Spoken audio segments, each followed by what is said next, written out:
पदाधिकारी जनसंपर्क सगळे प्रमुख आलेले आहेत. आपण देखील जिल्हा परिषद, नगरपालिका, महापालिका, स्थानिक स्वराज्य संस्थांच्या निवडणुका आलेल्या आहेत आणि त्यासाठी राज्यभरातून प्रमुख पदाधिकाऱ्यांची आज बैठक होती आणि हे सर्व प्रमुख पदाधिकारी या निवडणुका तसं काय आमच्या लोकांना नवीन नाही आहे. निवडणुका डोळ्यासमोर ठेवून आम्ही कधी काम करत नाही. निवडणुका असू द्या नसू द्या पक्षाचं शिवसेनेचं काम चालू असतं, परंतु एक निवडणुकीच्या पार्श्वभूमीवर एक निवडणुकांची पूर्वतयारी म्हणून या ठिकाणी सर्व कार्यकर्त्या पदाधिकाऱ्यांना बोलवलं होतं आणि जी महायुतीने केलेली कामं लोकांपर्यंत पोहोचवणं आणि निवडणुकीमध्ये प्रत्येक पदाधिकाऱ्याने आपापली जबाबदारी पूर्ण करणं, या सर्व कार्यकर्त्यांच्या निवडणुका आहेत. आता लोकसभा, विधानसभा, आमदार आणि खासदारांच्या निवडणुका याच लोकांनी लढवल्या आणि जिंकून दिलं. त्यामुळे आता कार्यकर्त्यांच्या निवडणुका आहेत. त्यामुळे आमदार, खासदार, मंत्री सगळ्यांनी मिळून या कार्यकर्त्यांच्या निवडणुका, स्वतःच्या निवडणुका जशा लढल्या तशा लढायच्या आहेत आणि आपल्याला यश प्राप्त करायचं आहे. आणि त्यामुळे महायुतीने केलेलं काम, मी मुख्यमंत्री असताना 2.5 वर्षात केलेलं काम, झालेला विकास, लोकाभिमुख कल्याणकारी योजना ज्या केल्या आपण, लाडकी बहीण योजनासारख्या, त्या लोकांपर्यंत पोहोचवणं.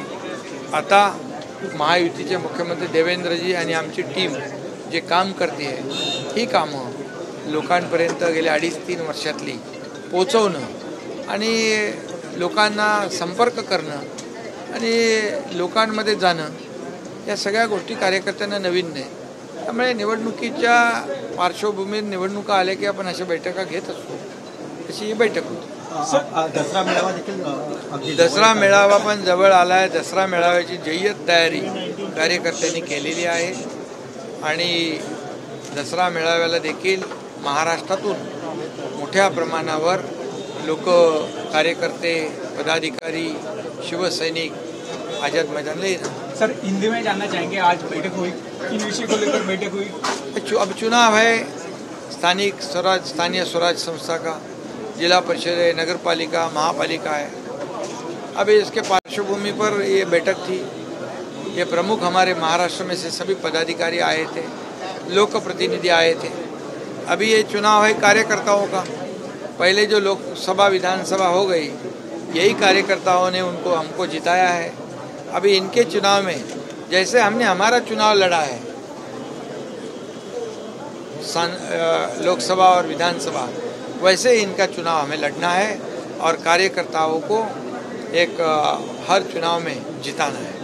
ये मार्गदर्शन उनको दिया है और इसलिए जो काम महायुति ने पिछले 2.5 साल में मुख्यमंत्री मेरे कार्यकाल में हुआ है, जो कल्याणकारी योजनाओं को लागू किया है, वो लोगों तक पहुंचाने का है.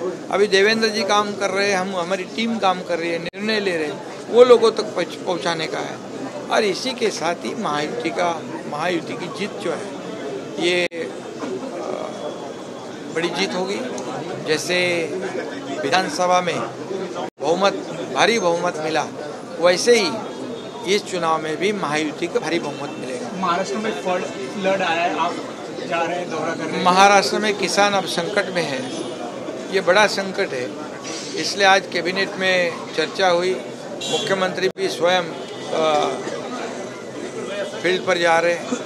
वो सोलापुर जाएंगे, मैं धाराशिव जाऊंगा, हमारे अजीत दादा जिले में जाएंगे. सभी मंत्री हर जिले में यहाँ पर बाढ़ परिस्थिति है, किसानों को जहाँ नुकसान हुआ है वहाँ का जायजा लेने के लिए जाएंगे.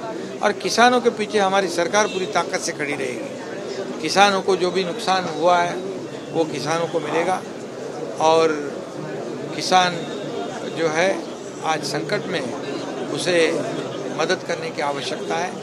इससे पहले भी हमारी महायुति सरकार ने किसान को मदद की है, अभी भी करेंगे, आगे भी करते रहेंगे.